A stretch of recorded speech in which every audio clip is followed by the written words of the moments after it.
Assalamu alaikum wa rahmatullah. Hi guys. Hope everybody's well, inshallah. Yeah, I'm back. And as you can see, I'm back with a new microphone, with some nice lights, a new background, and I'm back to English, having gone on a bit of a hiatus. In general, in particular, a hiatus from English language content. Having started the channel, I started the channel in Arabic, but I kind of gained a lot of traction about 3 years ago in English when I was doing English content. So I decided that the best thing to do with this channel is dedicate it to English language content.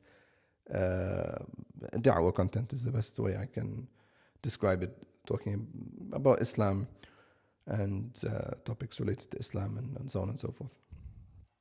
And I'll talk more later about the direction of the channel, hopefully. I wanted to use this video to kind of talk about my story, how I found Islam. I know it's something I've spoken about before. I think the video's no longer on the channel. I wanted to redo it with proper lighting, proper sound and all that good stuff, and a better camera. So Bismillah. My name's Oliver. I am from the UK, originally from the UK, very, very originally from the UK, meaning I was born there and I lived there for about 4 years when I was young, and then that was that, with the exception of about 2 years when I was in university. So I've grown up overseas in the Gulf in particular. Most of my years in the Gulf were and are or have been here in Oman, and I lived in the UAE when I was young. First Arabic country I lived in was the UAE a long time ago, and Saudi, old Saudi. In terms of how I became Muslim, how I found Islam, it's an interesting story. I mean, being a Brit, I was always a cultural Christian, or a quote unquote Christian. I hope you can see me, by the way. And that entailed going to church, I think twice a year, once for Christmas and once for Easter. And it was never, I'm still getting used to the setup. It was never a religious thing. As I say, it was like a social thing or a cultural thing. And I was never given, religion at home. I was never really taught anything about Christianity. So I would never claim to be like an ex-Christian or something of that nature. Definitely not. Since about the age of 12, was atheist. When I was 12, I remember I heard someone sort of talking about the topic of God, and they said, I don't believe in God. And it was the first time I ever heard someone say something like that. I don't believe in God. And I sort of started thinking about it, and I fell for that old argument that, there's evil in the world, hence there can't be a God. And I said, yeah, I'm convinced I like this. Yeah, I said, yeah, I don't believe in God. And I spent my next few years just sort of thinking along these lines, and I would go out my way to talk to people. Like most of my friends were religious. Most of my friends were Muslim, actually, being here in the Gulf. So I would go out my way and talk to them and say, why do you believe in God? And they would try and argue with me from the stance that I was a Christian. I say, no. I don't believe in God. I don't even think I knew the word atheist at that point. What was I, 12, 13 probably? So I used to just go out my way to, I wouldn't, it wasn't a well thought out position I had, but I would try and defend it anyway. And I remained like this. I sort of shut the doors off to any religious, having any real religious inclination or making the effort to learn about religion or read about religion. I hated religion. And my idea of religion, I didn't even, as I say, having not actually been a Christian, I didn't really have an in-depth or even a basic understanding of the foundational or the basic principles of Christianity. My thinking was, people are they're of two. They either don't believe in God, or they believe that God is, a man in the sky. That kind of childlike, cartoonish depiction, if you like, of the concept of religion. And I obviously wasn't convinced by that. And my thinking was, anyone who was religious, regardless of whether they were Muslim or Christian or whatever they may be, were, had ideas or beliefs stemming around or based around this kind of idea. And for me, that was that. I said, on this basis, I don't believe that. That's a load of nonsense. It doesn't make any sense. It's contrary to science, blah-de-blah, all the usual, all that spiel. And I was, I'd probably say I was a hardcore atheist. I was quite hardcore, like full on, and really anti-religion, I would get annoyed when people I knew were religious. By religious, I mean believe in God. Anyway, to try and cut forward to how things changed or what changed and all that. I left Oman when I was 18. I finished high school and I went to university in America. So this is 2008. Well, we're 7 years after 9/11. There were two. Yeah, in the middle of two wars, or whatever you want to call them, in Afghanistan and Iraq. So the sentiment on the streets was, anti-Islam, anti-Muslim, coupled with a lot of, or a lack of actual understanding of what Islam was. And I experienced that, and I'll explain why. So when I went there to the States, I obviously was, I was a Brit. This is all about, he's from the UK, blah, blah, blah. When I would get speaking to people, they'd sort of ask about my background and are you from the UK? Cool, blah, blah. So I'd always make a point of explaining that, yes, whilst I was a Brit, I wasn't raised in the UK, and I actually had lived my most of my life in another country in the Middle East, blah, blah, blah. And I'd always tell them, like Oman or whatever, and obviously Oman wasn't, I don't think anyone actually, I think I remember one guy had heard of Oman before. Anyway, so I kind of would explain, I've grown up in a Muslim country, and obviously, the shock, a Muslim country. Like, are you a Muslim? No, I'm not a Muslim, but I just live in a country, I've grown up in a country called Oman. It's a Muslim country, and the alarm bells would start going off. Oh, Muslims, you lived with Muslims, what's it like, blah, blah, blah. And obviously, like, that Team America kind of cartoonish depiction of a Muslim country would pop into most people's heads. And they would think, I remember they would ask me, like, how do you guys live? Do you live amongst the Muslims, or how does it work?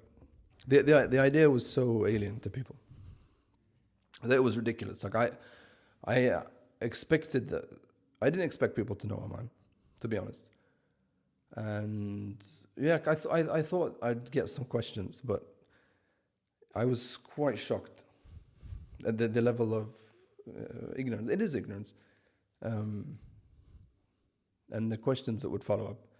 So I'd always say to people, like, no, I mean, I'm not a Muslim, and I live in a Muslim country, and I have Muslim friends. My schoolmates are mostly Muslims. My neighbors are mostly Muslims. regardless of what their backgrounds were, And yeah, the questions were kind of crazy. And full on, like, I became like a spokesperson for Islam at that point. I remember, like, I would be asked all kinds of questions about women's rights, why are Muslims violent, like the kind of superficial, shallow, kind of stupid questions that we have become accustomed to. And I would always make a position make a point, to be honest and to defend, not to defend Islam, but just to be honest and defend it sounds corny, but to defend the truth. I would always say, like, well, to be honest, in my, what had been at that point, I was 18, 13 years or whatever, living in the region, in 3 different countries. I'd never had any issue, like, things like Muslims, why are Muslims violent? Honestly speaking, in my personal experience, I'd experienced firsthand way more violence when I'd go back to the UK, like in the summers and stuff, than I did in Oman or in Saudi or in the UAE, based on my personal experience. So I would say, Muslims are not violent, actually. I don't know if it's something you've heard on the news or something that they teach you at school, but this idea is, it's just not true. And the irony, there we were in America, ironically living in a part of the city, I was in Boston, a part of the city where it was like the uni campus, and then a few blocks, as they said, a few blocks down the road was a rough neighborhood, which we were warned that we shouldn't go to at night or any time. And we could, from where because I lived like right on the edge, I lived next to the uni campus, a few blocks or wherever it was from that side of town. I could, on a almost daily basis, certainly at night, hear gunshots, like 2, 3, 4 gunshots, ironically. And I'm getting quizzed about why Muslims are violent. So I was very clear with them. I said, look, I've never had, neither I or my family have had any issues with Muslim people. On the contrary, very friendly people, very nice people. I'm personally not Muslim. I'm not a religious person. And I remember I was pretty full-on atheist at this point. Despite not actually knowing that much about anything related to theology or anything on the topic. I was full-on in the sense I was switched off to religion. But I just, I was honest with people. And then the follow-up questions would always come. Like stupid questions about terrorism. I mean, I consider these questions to be retarded, actually. Just really dumb questions. And things like women's rights, the veil, the hijab, what they call it, the burqa. And I was clear with people and honest to them. I said, look, I'm not a Muslim, I can't tell you much about Islam other than the fact that, there are 5 prayers every day. Muslims fast in Ramadan. The very basic, tenets of the religion. If you want anything deep, I'm really not your man. I'm not a sheikh or anything. A sheikh. I'm not a sheikh or a scholar or anything of that nature. So I don't know. Now, this is the interesting thing. What this made me do is it made me go and research. It made me go and research because I felt annoyed, to be completely honest. I felt a bit, I'm not going to say I felt offended, but here I was. I just moved to a new country, and this is how I get greeted. The place where you live is this, and the people you live with are this. Your friends and your colleagues are this. And it annoyed me.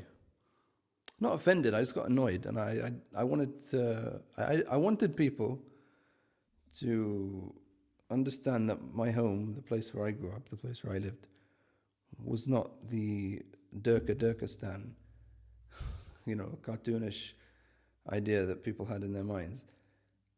And anyway, so I went and did a bit of research. I researched about those things like women's rights, the veil, all the hot topics. And, I didn't just go, because remember, this was smartphones and stuff. And the internet was a lot more limited than it is now. So I had friends from Oman who I kind of utilized, if you like, and I asked them about these sort of things. If they could point me in the direction of any material and all that kind of stuff.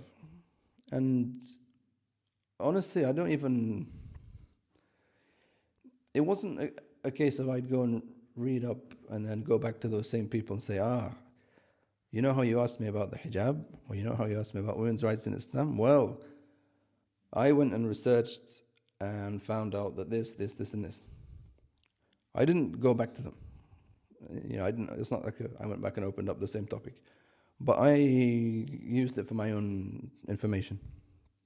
So that in future, when inevitably I'd be met with the same line of questioning, I had something to actually say. Something solid. And what I'm talking about is, I would say the religion teaches this, and this, and you might find this amongst a lot of Muslims, but this is cultural, it's not religious. For instance, or I'd say, the religion does teach or mandate that women wear hijab, for instance. And there are certain reasons for that, which are this, and this. So that was my way of thinking and dealing with the questions, and my way of sort of discussing these topics with people.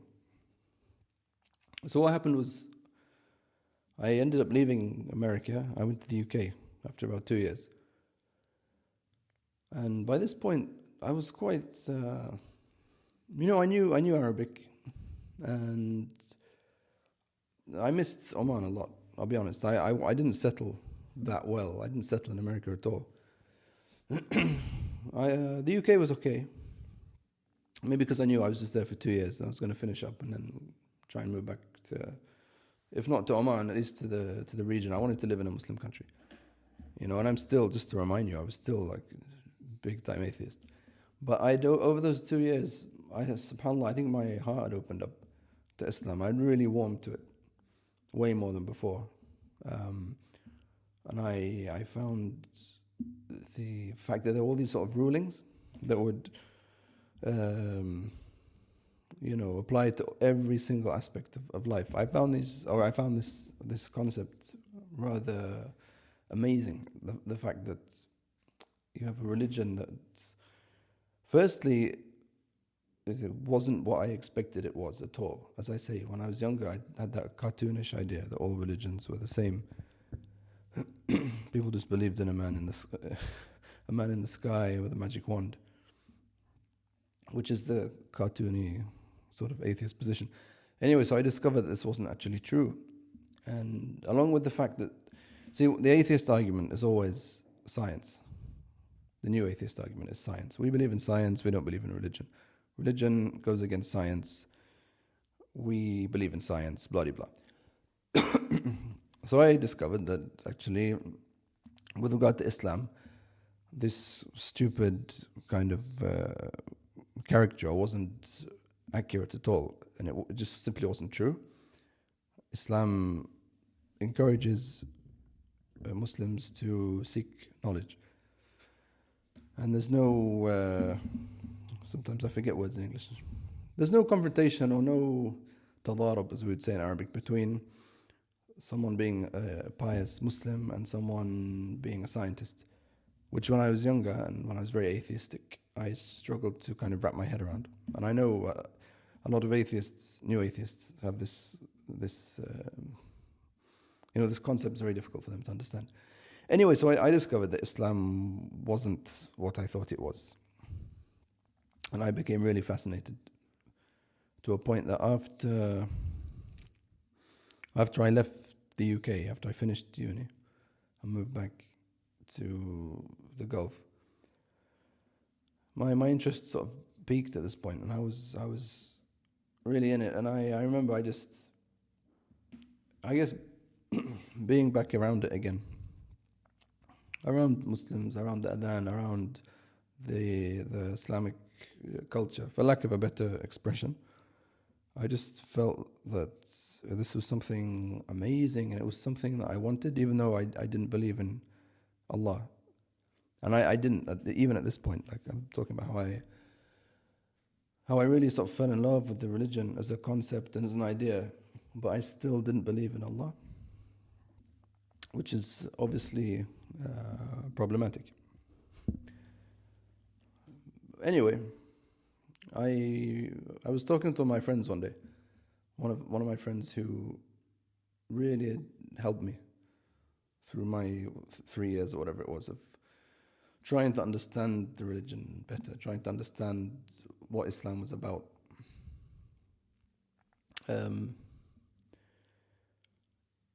I was talking with him, and he said, I said to him, you know, I admire you for the way you live, like, you know, for your discipline. You wake up at 5 o'clock or 4:30 or whatever, depending on obviously the time of year. You get up and you go to the mosque and you pray. You refrain from certain things, not just the things that we think of, like alcohol and all that, like even backbiting and lying. And I'm not saying that all Muslims refrain from this.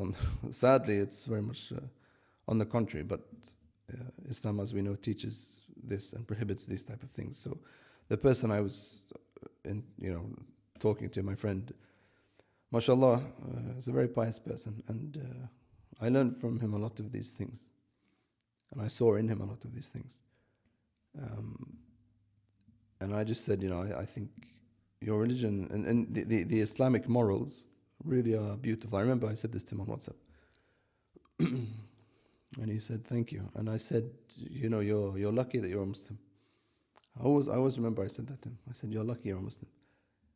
And I obviously it was on WhatsApp, so I don't know. I couldn't read, obviously, facial expressions. But he replied and he said something like, why...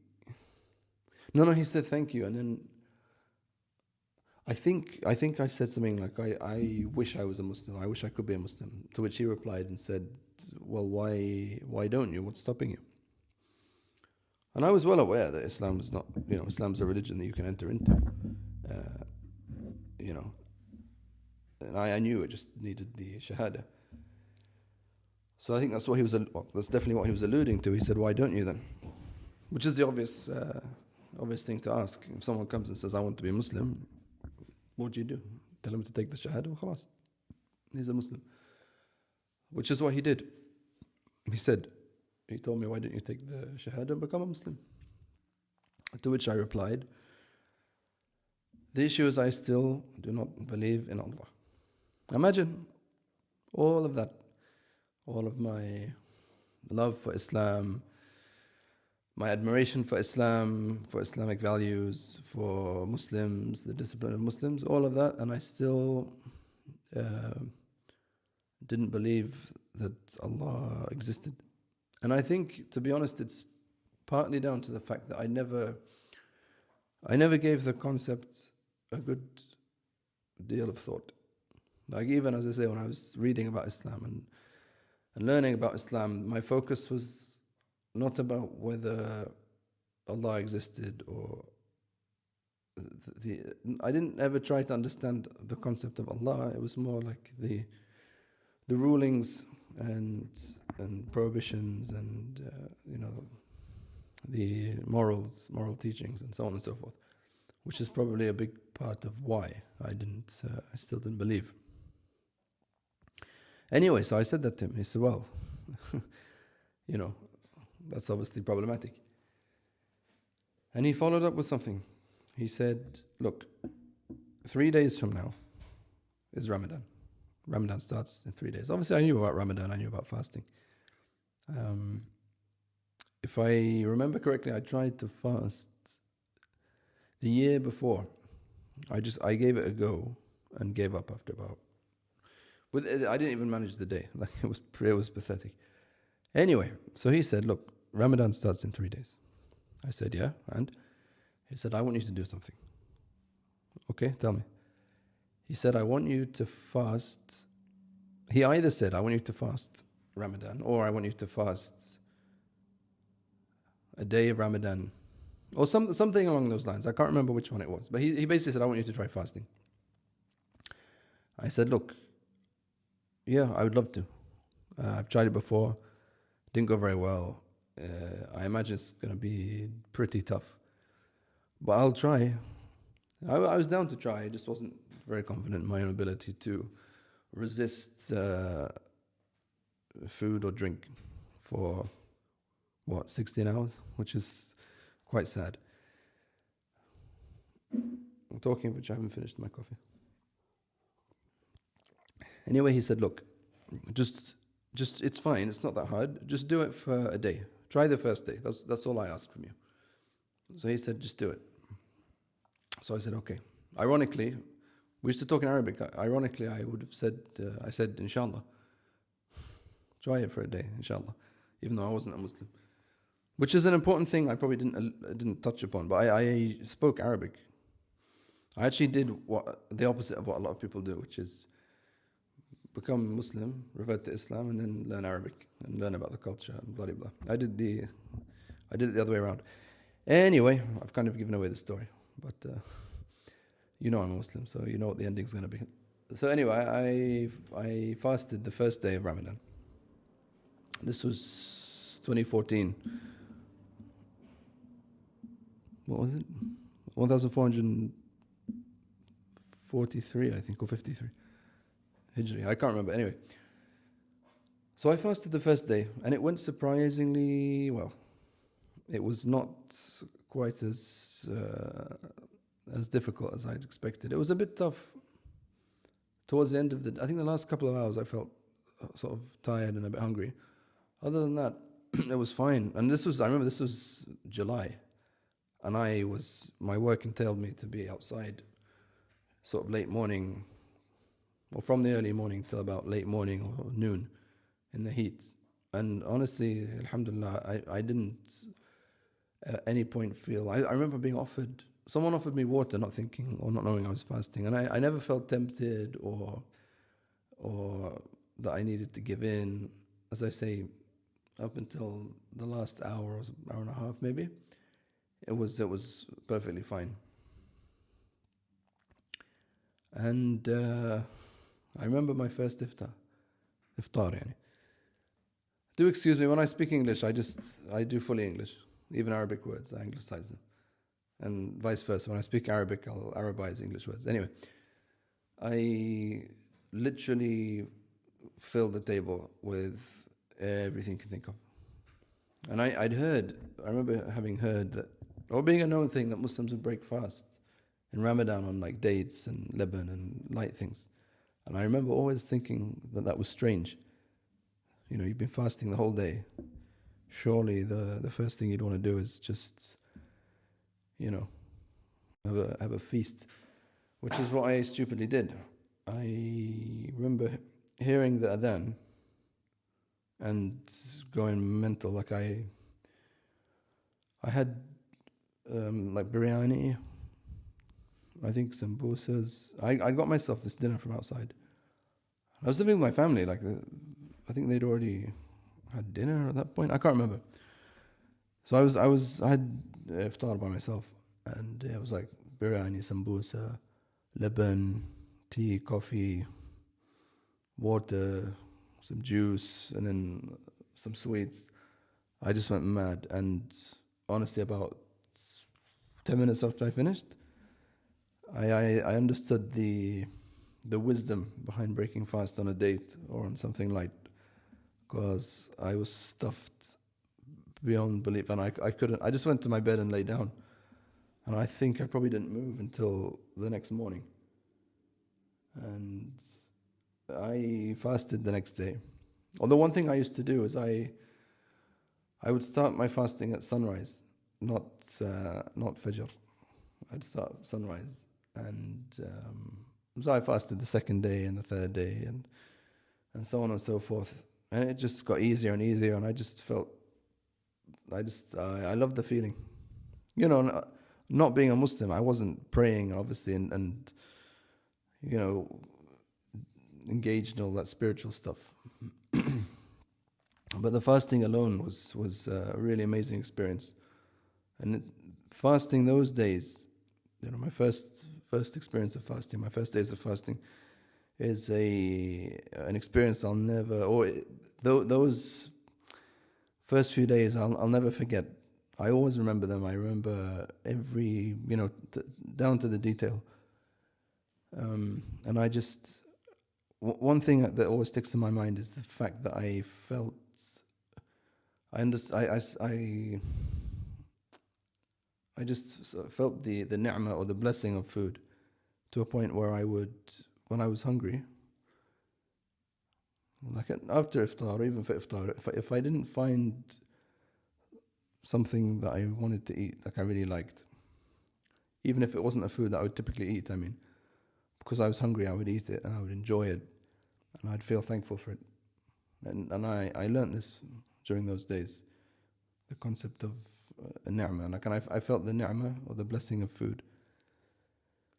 Anyway, so the kind of spiritual awakening continued over these days. And about 2 weeks into the month of Ramadan, so no, halfway through, I was still fasting. And I remember I traveled at one point during those 2 weeks. I went to the UK, and I would fast in the UK. And it was tough because, remember, this is the summer, so I think, what time is it? 9 o'clock, I think. The sun sets in the UK, 9:30. And I couldn't do it. So what I did was I fasted on the local time here. So when it got to, like, I think it was 7 o'clock, is that then here? So when we were in the UK and it got to 7 o'clock in the UK, I would break my fast. Yeah. Even though I was a traveler, musafir, I still fasted. Anyway, so to kind of wrap up the story, after 2 weeks or so, I felt so at home. I felt like I was in my place. And this is what I loved, and this is how I wanted to be. I wanted to be this kind of disciplined person. Not just in the sense of fasting, but in a general sense. You know, I was well aware of Islam and how that gave Muslims a sense of discipline. I wanted that for myself. But another thing is, I use this as a time of reflection. And I reflected upon the concept of Allah. Is Allah real? Is there a God? And it was in these days, you know, as a result of these kind of reflections, that I came to the realization that I'd been, I don't know how to explain it or how to say it, but had I been silly or short-sighted or arrogant or stupid, I don't know. But the point is, I came to the realization that Allah existed. I came to this realization. I knew it. I thought things through also, like logically. You know, the idea that everything we have, this, me, this, the whole universe exists independent of a creator, even as a logical argument, is, just to be polite, I'll just say it's a very flawed argument. The intricacies of the human body, everything, The idea just doesn't work. This was my line of thinking. I couldn't accept that there was no creator. I'm talking from a logical position. And I accepted the creator exists, Allah exists. Allah exists, and Islam is the religion of Allah, as it says in the Quran. And it's at that point I accepted Islam.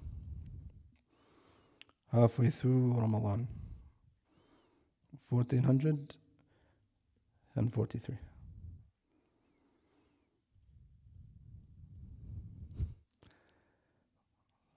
I have a lot to talk about. I have a lot to talk about in general, about Islam, from a personal perspective, from a general perspective, and that's what I want to use the channel for. I'll do a follow-up to this video. I've been waffling for ages, so I just want to bring it to a close. I'll definitely do a follow-up, inshallah, to this video. As I said, this is the direction of the channel now. The videos are going to be in English. It's going to be about da'wah.